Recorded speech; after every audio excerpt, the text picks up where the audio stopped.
अलंकार। अलंकार यानी फिगर्स ऑफ स्पीच काव्य को सुंदर और प्रभावी बनाने के लिए प्रयुक्त होने वाले साहित्यिक उपकरणों को अलंकार कहते हैं। अर्थ या शब्दों का भंडार और काव्य की शोभा बढ़ाना ही अलंकार है।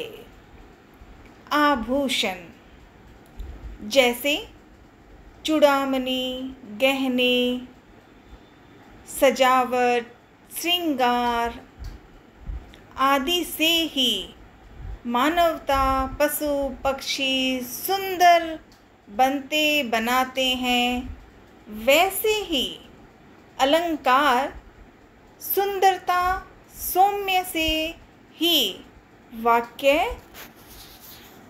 काव्य बनाते हैं। अलंकार की परिभाषा। अलंकार की परिभाषा। अलंकार का अर्थ आभूषण होता है। काव्य में प्रयुक्त वे शब्द या अर्थ जो उसकी सुंदरता और प्रभावशीलता को बढ़ाते हैं, उन्हें अलंकार कहते हैं। अलंकार के कई प्रकार होते हैं, जैसे अनुप्रास, उपमा, रूपक, श्लेष, यमक,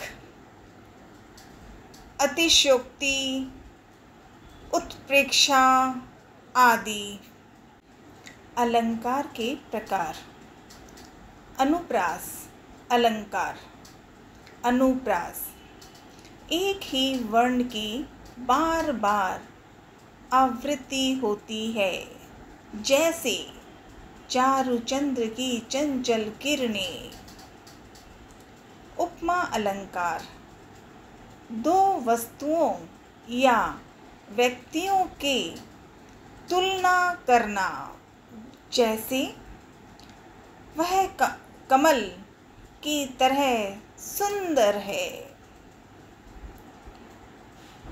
अगला रूपक अलंकार। रूपक दो वस्तुओं को एक ही बताना, जैसे चंद्रमा एक दर्पण है। यमक अलंकार। यमक एक ही शब्द का बार बार प्रयोग, लेकिन अलग अलग अर्थों में।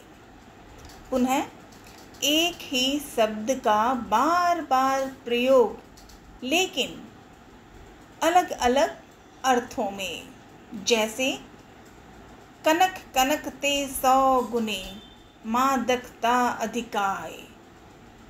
कनक कनकते 100 गुने, मादकता अधिकाय। फिर श्लेष। श्लेष अलंकार एक ही शब्द का प्रयोग, लेकिन विभिन्न अर्थों में। विभिन्न अर्थों में मतलब अलग अलग अर्थ में, जैसे रहीमन पानी राखिए। रहीमन पानी राखिए। तो अलंकार। अलंकार जीवन में कैसे बातें की जा सकती है, वही सुंदरता, वही आदर्श, वही आधुनिक और अलग अलग शब्दों में दिल की बातों को बोलने का तरीका अनुप्रास है, अलंकार है। अलंकार यहाँ कुछ उदाहरण हैं: उपमा, रूपम, अतिशयोक्ति, यमक, अनुप्रास आदि अनेकों। बस प्रयास है, क्योंकि मुझे सीखना है। और क्या सीखना है? अलंकार। सो अलंकार सीखूंगी और जीवन में भाषाओं को बोलने के स्पेस जो तरीका है वो बहुत अच्छी लगेंगी। आमार অসমত ভাষাত আমি নাজানো, তথাপিও চেষ্টা কৰাৰ পিছত আৰু বেছি ভাল পাওঁ, অনুপ্ৰাসটো আৰু বেছিকৈ ভাল পাওঁ। बरसात में बारात आई, बरसात में बारात आई, ऐसे ही आवृत्ति है, सीखेंगे और करेंगे। सो अलंकार अलंकार।